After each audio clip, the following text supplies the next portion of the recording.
لو انت طالب ثانويه عامه حاسس انك مش قادر تذاكر، حاسس انك تعبان، حاسس ان الوقت بيجري منك، الفيديو ده مش تحفيزي خالص. الفيديو ده هتاخد منه خطه انقاذ حقيقيه، ولو كملت الفيديو للاخر هتاخد خطه انقاذ تمشي عليها من النهارده. اخر 90 يوم قبل الامتحانات يا تبني مستقبلك يا تندم. السلام عليكم ورحمه الله وبركاته، ازيكم عاملين ايه؟ يا رب تكونوا بخير دايما يا رب. انا عارف ان انا غايب بقالي حوالي اسبوع ما بنزلش فيديوهات، بس والله اعذروني، الفتره اللي فاتت ما كانتش احسن حاجه. بس راجعين بقوه كالعاده، ننزل كل يوم فيديو الساعه 9، هنتكلم في كل مشاكل ثانويه عامه، وهو معاك خطوه بخطوه لعند ما توصل لحلمك تطلع من الثانويه دي خالص. وشعارنا ربنا يخرجنا منها فإن عدنا فإنا ظالمون. عنوان الفيديو النهارده ازاي تستمر الفتره ديت مع كل الضغوطات اللي عليك، مع كل التراكمات اللي عليك، مع كل الافكار اللي بتجيلك في دماغك. والحل هو انك تشترك في القناه. يا جماعه بنزل لك كل يوم فيديو الساعه 9، بجلدك كل يوم الساعه 9. ازاي مش هتستمر يعني؟ بهزر يا جماعه. اتاكد انك مشترك في القناه ومفعل زر الجرس، ولا بينا نخش على الفيديو. وهنقسم الموضوع لحلول نفسيه وحلول عمليه، لان انت الفتره دي انك تسيطر على نفسيتك موضوع مهم جدا. اول سؤال، احنا ليه بنعرف المشكله دي قبل الامتحانات بالذات؟ هقول لك عشان الضغط زاد خلاص، بقينا شايفين العد التنازلي، عشان في تراكم، عشان الخوف بقى اكبر من التركيز، وعشان بنقارن نفسنا بالناس. والمشكله دلوقتي مش انك تعبت، المشكله انك فاكر ان التعب ده معناه ان انت فشلت، وده مش صح خالص. مفيش حد ما بيتعبش، بس احنا هنتعب وهنكمل. واللي لازم تعمله الفتره الجايه ديت ان انت تسيطر على نفسيتك، بمعنى انك تفصل بين مشاعرك وبين افعالك. بمعنى ممكن اكون انا حاسس بكسل بس بذاكر، حاسس مثلا بخوف بس بحل. يعني من الاخر مشاعرك والحاجات اللي انت بتحس بيها في الفتره دي مش اوامر. طب الناس اللي بتسالني الفتره دي ان هم ما عادوش قادرين يقعدوا على الكتاب خالص، هقول لك هنمشي بقاعده ال10 دقائق. انا عايزك تقنع دماغك ان انت هتذاكر 10 دقائق بس. هتقول طب انا هستفيد ايه من 10 دقائق؟ هقول لك اصبر. انا عايزك بس تخش في المود، عايزك تخش في مود المذاكره، وصدقني 90% هتكمل.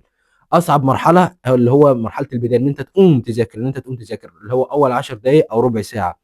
بس بعد ما تخش في مود المذاكره خلاص انت هتكمل. مود المذاكره بيجي بعد لما تبدا، مش قبل لما تبدا. يعني انت مش هتقوم تذاكر وانت حابب كده، يعني محدش بيحب المذاكره. فانت لازم تضغط على نفسك اول 10 دقائق دول. هتقول لنفسك ان انت هتذاكر 10 دقائق، وبعد ال 10 دقائق دول خلاص 90% انت هتكمل. 90% بعد ما تخش في مود المذاكره انت هتكمل. تالت حاجه، لازم تنظم يومك. يعني لازم توازن بين المتراكم اللي عليك والجديد. وانا بنصح في الموضوع دوت، بنصح بطريقه التكرار المتباعد. ان انت يعني انت في حاجات مذاكرها قديمه وخايف ان انت تنساها، الطريقه دي بقى ميزتها إيه؟ ان هي مش بتاخد منك وقت في ان انت تراجع القديم. وانت دماغك يعني انت هتحس ان انت وانت بتقراه بتركيز كده خلاص انت هتقفل الكتاب، هتحس ان انت برضه انت مش ذاكرته. بس انت دماغك لما تقراه كذا مره، يعني مثلا لو عملت الموضوع ده اسبوع، تقرا الدرس 10 دقائق بتركيز، صدقني انت هتحفظه لوحدك. انت تحس ان انت مش مذاكره، بس انت تلاقي نفسك مذاكره. يبقى هتحاول تنظم يومك بالطريقه ديت. والحل مهم جدا، لازم تحل اسئله. الحل مهم جدا الفتره دي. رابع حاجه هتعملها اللي هي الساعات المركزه. بدل ما تقعد لي 8 ساعات على المكتب وتقول ان انا هذاكر طول اليوم ومش عارف ايه، ما انت كل ما تقعد كل ما التركيز بيقل. يعني كل ما تقعد على المكتب، الناس اللي بتذاكر بالثمان ساعات ورا بعض، انا عن نفسي اخري ساعتين وبفصل.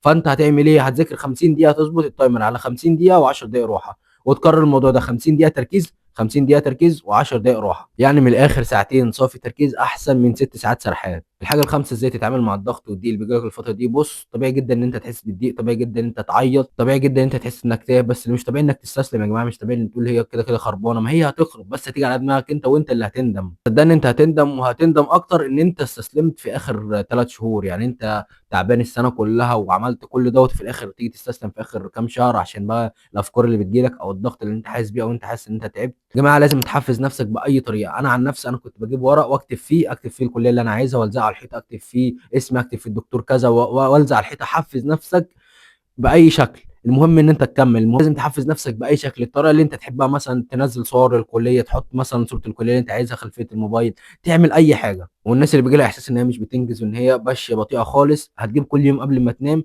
تكتب الاتشيفمنت اللي انت عملتها، الانجازات اللي انت عملتها، وتعلم عليها. صدقني ده هيفرق معاك جدا. يعني مثلا ذاكرت مثلا كام درس النهارده تكتبهم، حليت حاجه تكتبها، عملت اي حاجه. انا كنت بكتب كده، وكنت بكتب الصلوات. يعني انا كنت بكتب الصلوات لان دي بالنسبه لي انجاز. بكتب ورد القران، بكتب الاذكار، بكتب اي حاجه تحفزني او تشجعني ان انا شغال. يعني انا مش اليوم ما عداش كده عليا. واخيرا تخيل يوم النتيجه، تخيل اهلك، تخيل نفسك وانت رافع راسك. اللحظه دي تستاهل والله، بس اللحظه دي مش بتيجي للناس اللي هي استنت المود، اللحظه دي بتيجي للناس اللي كملت وهي تعبانه. وافتكر، مش مطلوب منك تبقى اقوى طالب في مصر، مش مطلوب منك تطلع الاول على الجمهوريه، مطلوب منك تبقى احسن نسخه من نفسك. وافتكر ان التعب ده مؤقت، بس الانجاز اللي انت هتعمله هيكمل سنين. وفي اخر الفيديو اشترك في القناه، اتاكد انك مفعل زر الجرس، اكتب في كومنت اكتر مشكله بتواجهك الفتره دي، الحاجه اللي معطلاك خالص، وان شاء الله هنتكلم فيها ونعمل عنها فيديو. والسلام عليكم ورحمه الله وبركاته.